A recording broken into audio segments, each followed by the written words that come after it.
This is the story of three baby boy birdies, Benny, Bernie, and Bobby. Although they lived in the same neighborhood, a majestic fir tree, they had never met each other since, thus far, the entire world consisted of their nests. In a magical coincidence, if one believes in coincidence, they all became curious about these appendages on their bodies. They discovered these strange things moved, but were not sure of their purpose. Curiosity prodded them each to ask a parent for an explanation. Benny asked his mother, "What are these things? What am I supposed to do with them?" Benny's mother explained that these were wings that were meant to transport Benny to many interesting places in a world far bigger than he had experienced so far. She said, "Now that you've noticed your wings, you can start exercising them. Move them about. Become comfortable with them. And one day you will use them to fly out into the great big magical forest beyond. You will learn many things and discover how powerful you are when you take control of your own direction." On the very same day, Bernie asked his father about this odd mass of feathers and bones and received this reply: "Are you stupid?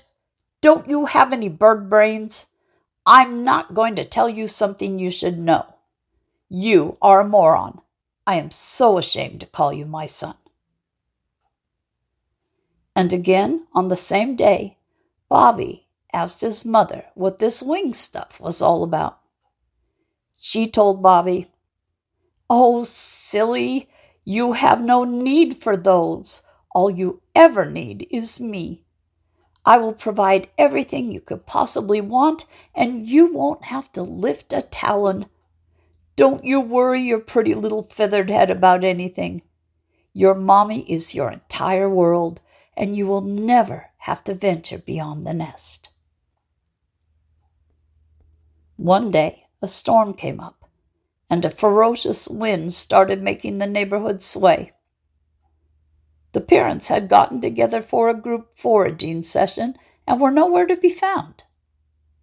A great gust suddenly shook the tree so hard that each of the baby boy birdies were thrown from their nests onto nearby branches where they quivered in shock. An even bigger gust shook the neighborhood so hard that all the baby birds were dislodged from their precarious perches and began falling toward the ground. Benny had been well prepared by his mother and knew that he could start flapping his wings and go wherever he wished.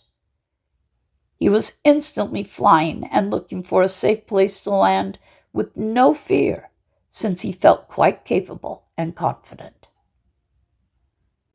Bernie was so frightened as he was barreling toward the earth, but suddenly had an inner knowing that he was not the stupid bird his father always told him he was.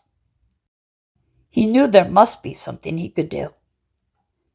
And since he had never tried out his wings, he thought it was worth an experiment and started moving them a bit.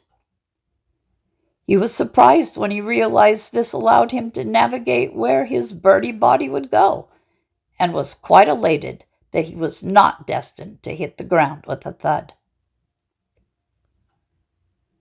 Bobby started crying for his mother. "What do I do? My mommy does everything for me."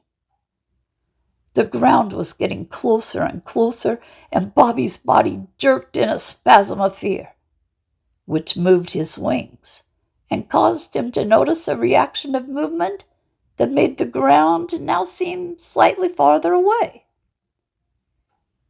He tried this time voluntarily jerking his body and noticed that his wings were something he could control. This odd new capability was incredibly exciting for Bobby, and he decided to have some fun with whooshing and whizzing about in all sorts of creative patterns before he found a branch he thought was a good place to stay a while.